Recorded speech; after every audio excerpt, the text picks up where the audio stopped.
ಎಲ್ರಿಗೂ ನಮಸ್ಕಾರ. ನಾನು ನಿಮ್ಮ ಮನೋಜ್. ಅನ್ವೇಷಿ ಚಾನಲ್ಗೆ ನಿಮಗೆಲ್ರಿಗೂ ಸ್ವಾಗತ. ಇವತ್ತು ನಾವು ಭೀಮಾ ಮೂವಿ ರಿವ್ಯೂವನ್ನು ನೋಡ್ತಾ ಇದ್ದೀವಿ. ಸಿನಿಮಾ ರಿಲೀಸ್ ಆಗಿ 1 ವಾರ ಆಗಿದೆ. ಎಲ್ಲ ಕಡೆಯಿಂದ ಪಾಸಿಟಿವ್ ರಿವ್ಯೂ ಬರ್ತಾ ಇದೆ. ಈ ಮೂವಿಯನ್ನು ನೋಡಬೇಕಾ ಬೇಡವಾ ಅಂತ ಯೋಚನೆ ಮಾಡ್ತಾ ಇರೋರಿಗೆ ಈ ಮೂವಿ ಬಗ್ಗೆ ನನ್ನ ಹಾನೆಸ್ಟ್ ರಿವ್ಯೂ. ಬೆಂಗಳೂರಿನ ಒಬ್ಬ ಮೆಕ್ಯಾನಿಕ್ ಭೀಮಾ ಹೇಗೆ ಒಂದು ಡ್ರಗ್ ದಂಧೆ ಬಗ್ಗೆ ಹೋರಾಡ್ತಾನೆ ಮತ್ತು ಬೆಂಗಳೂರಲ್ಲಿ ಡ್ರಗ್ ದಂಧೆ ಹೇಗೆ ಹರಡಿದೆ ಅನ್ನೋದನ್ನು ಈ ಸಿನಿಮಾದಲ್ಲಿ ಎಕ್ಸ್ಪ್ಲೈನ್ ಮಾಡೋದಕ್ಕೆ ಡೈರೆಕ್ಟರ್ ದುನಿಯಾ ವಿಜಯರವರು ಪ್ರಯತ್ನ ಮಾಡಿದ್ದಾರೆ. ಈ ಸಿನಿಮಾ ನೋಡ್ಕೊಂಡು ಬಂದ ನಂತರ ಈ ಸಿನಿಮಾ ಚೆನ್ನಾಗಿದೆಯಾ ಇಲ್ವಾ ಅಂತ ಒಂದೇ ಲೈನಲ್ಲಿ ಹೇಳೋದಕ್ಕೆ ಸಾಧ್ಯವಿಲ್ಲ. ಇದಕ್ಕೆ ಮುಖ್ಯ ಕಾರಣ ಈ ಸಿನಿಮಾದಲ್ಲಿ ಎಷ್ಟು ಪಾಸಿಟಿವ್ ಪಾಯಿಂಟ್ಸ್ ಇದೆಯೋ ಅಷ್ಟೇ ನೆಗೆಟಿವ್ ಪಾಯಿಂಟ್ಸ್ಗಳು ಕೂಡ ಇದೆ. ಹಾಗಾದರೆ ತಡ ಮಾಡದೆ ಈ ಸಿನಿಮಾದ ಪಾಸಿಟಿವ್ ಪಾಯಿಂಟ್ಸ್ಗಳೇನು ಮತ್ತು ನೆಗೆಟಿವ್ ಪಾಯಿಂಟ್ಸ್ಗಳೇನು ಅಂತ ನೋಡೋಣ. सब्सक्राइब कीजिए मनोरंजन मसाला का और इस बेल आइकॉन पर भी क्लिक कीजिए सबसे पहले मेरी वीडियो देखने के लिए. ಮೊದಲನೇದಾಗಿ ಈ ಸಿನಿಮಾದ ಪಾಸಿಟಿವ್ ಪಾಯಿಂಟ್ಸ್. Good message. ಈ ಸಿನಿಮಾ ಡ್ರಗ್ ಬಳಕೆ ಮಾಡುವವರಲ್ಲಿ ಉಂಟಾಗುವ ಸೈಡ್ ಎಫೆಕ್ಟ್ಗಳನ್ನು ನೀಟಾಗಿ ಎಕ್ಸ್ಪ್ಲೈನ್ ಮಾಡುತ್ತೆ. ರಿಹ್ಯಾಬ್ ಸೆಂಟರ್ ಮತ್ತು ಡ್ರಗ್ ದಂಧೆಯಲ್ಲಿ ಪೊಲಿಟಿಷಿಯನ್ಸ್ ಪಾತ್ರಗಳನ್ನು ಕೂಡ ಈ ಸಿನಿಮಾ ಎಕ್ಸ್ಪ್ಲೈನ್ ಮಾಡುತ್ತೆ. ಅಷ್ಟೇ ಅಲ್ಲದೆ ವೀಲಿಂಗ್ ಮತ್ತು ಮದ್ಯಪಾನದ ಬಳಕೆಯ ವಿರುದ್ಧ ಕೂಡ ಈ ಸಿನಿಮಾ ಮಾತಾಡುತ್ತೆ. ಒಟ್ಟಾರೆಯಾಗಿ ಹೇಳಿದ್ರೆ ಈ cinema message filled mass movie ಅಂತ ಹೇಳ್ಬೋದು. Mass moment. ಈ ಸಿನಿಮಾದಲ್ಲಿ ಅರ್ಧ ಗಂಟೆಗೊಂದು ಮಾಸ್ ಮೂಮೆಂಟ್ಗಳಿರುತ್ತೆ. ಹೀರೋನ ಸೆಲೆಬ್ರೇಟ್ ಮಾಡಿ ಎಂಜಾಯ್ ಮಾಡಿ ಮೂವಿಯನ್ನು ನೋಡಬೇಕು ಅಂದ್ಕೊಳ್ಳೋರು ಈ ಸಿನಿಮಾವನ್ನು ಮಿಸ್ ಮಾಡ್ಕೋಬೇಡಿ. Best music. ಈ ಸಿನಿಮಾದ ಶುರುವಿನಿಂದ ಕೊನೆಯವರೆಗೂ ಒಂದು ಲೌಡ್ ಮ್ಯೂಸಿಕ್ ಪ್ಲೇ ಆಗ್ತಾನೆ ಇರುತ್ತೆ. ಒಂದೊಂದು ಮ್ಯೂಸಿಕ್ ಕೂಡ ಡಿಫ್ರೆಂಟ್ ಆಗಿದೆ ಮತ್ತು ಹೊಸತನವನ್ನು ತೋರಿಸುತ್ತೆ. ಸ್ಟೋರಿ ಕೆಲವೊಂದು ಕಡೆಯಲ್ಲಿ ವೀಕ್ ಆದಾಗ ಅಥವಾ ಲ್ಯಾಗ್ ಆದಾಗ ಕೂಡ ಮ್ಯೂಸಿಕ್ ಜನರನ್ನು ಹಿಡಿದು ಕೂರಿಸುವಂತಿದೆ.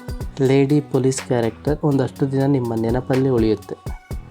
ಇನ್ನು ಈ ಸಿನಿಮಾದ ವಿಲನ್ ಈ ಸಿನಿಮಾಗೆ ಒಂದು ದೊಡ್ಡ ಮೈಲಿಗಲ್ಲು ಅಂತಲೇ ಹೇಳಬೇಕು. ದುನಿಯಾ ವಿಜಯ್ ಅವರು ಅವರ ಬಾಡಿಗಾಗಿ ಫೇಮಸ್ ಅಂತ ಎಲ್ರಿಗೂ ಗೊತ್ತು. ಆದರೆ ಅಂತಹ ಆ್ಯಕ್ಟರನ್ನು ಡಾಮಿನೇಟ್ ಮಾಡುವಂತಹ ವಿಲನ್ನನ್ನು ಈ ಸಿನಿಮಾ ನಮಗೆ ಕೊಡುತ್ತೆ.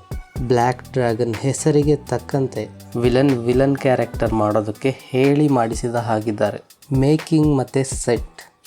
ಈ ಮೂವಿಯನ್ನು ನೋಡಿದ್ರೆ ನಿಜವಾಗಲೂ ಬೆಂಗಳೂರಿನ ಯಾವುದೋ ಏರಿಯಾದಲ್ಲಿ ಹೋಗಿ ಅಲ್ಲಿ ದಿನನಿತ್ಯ ನಡೆಯುವ ಘಟನೆಗಳ ಮಧ್ಯೆ ಸಿನಿಮಾವನ್ನು ತೆಗೆದಿರೋ ರೀತಿ ಕಾಣುತ್ತೆ. ಅಷ್ಟು ರಿಯಲಿಸ್ಟಿಕ್ ಆಗಿ ಸೆಟ್ ಈ ಸಿನಿಮಾದಲ್ಲಿ ಮೂಡಿಬಂದಿದೆ. ಇನ್ನು ಈ ಸಿನಿಮಾದ ನೆಗೆಟಿವ್ ವಿಷಯಕ್ಕೆ ಬಂದರೆ ವೀಕ್ ಪ್ಲಾಟ್. ಈ ಸಿನಿಮಾದಲ್ಲಿ ಒಂದು ಭದ್ರವಾದ ಸ್ಟೋರಿ ಇಲ್ಲ. ಸಿಂಪಲ್ ಬೇಸಿಕ್ ಸ್ಟೋರಿಯನ್ನು ತುಂಬ ಸ್ಟ್ರೆಚ್ ಮಾಡಿ ಮೂವಿ ತೆಗೆಯಲಾಗಿದೆ.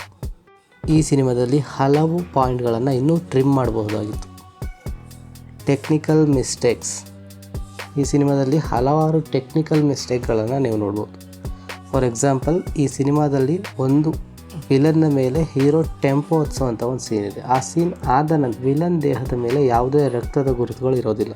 ಮತ್ತು ಕೊನೆಯ ಫೈಟ್ ಸೀನಲ್ಲಿ ಹೀರೋ ವಿಲನ್ಗೆ ಕತ್ತಿಯಿಂದ ಚುಚ್ಚುವಂತಹ ಸೀನ್ ಇದೆ. ಅದರ ನೆಕ್ಸ್ಟ್ ಸೆಕೆಂಡ್ಗೆ ಆ ಬ್ಲಡ್ ಸ್ಟ್ರೈನ್ ಕಾಣಿಸೋದಿಲ್ಲ. ಇದು ನಾನು ಗಮನಿಸಿದ ಒಂದೆರಡು ಮಿಸ್ಟೇಕ್ಸ್. Old style movie. ಈ ಸಿನಿಮಾದಲ್ಲಿ ಯಾವುದೇ ಹೊಸತನ ಕಂಡುಬರೋದಿಲ್ಲ. ಸಲಗ ಮತ್ತು ಟಗರು ಸಿನಿಮಾದ ಒಂದು ಫಾರ್ಮೇಟ್ನಲ್ಲೇ ಈ ಸಿನಿಮಾ ಓಡುತ್ತೆ. Weak emotional connection. ಈ ಸಿನಿಮಾದಲ್ಲಿ ಹಲವಾರು ಎಮೋಷ್ನಲ್ ಸೀನ್ಸ್ ಇದೆ, ಆದರೆ ಯಾವ ಸೀನ್ಗೂ ಕೂಡ ಜನ ಕನೆಕ್ಟ್ ಆಗೋದಕ್ಕೆ ಕಷ್ಟ. Poor performances from new artist. ಈ ಸಿನಿಮಾದಲ್ಲಿ ಹಲವಾರು ಹೊಸ ಮುಖಗಳನ್ನು ನಾವು ನೋಡ್ಬೋದು.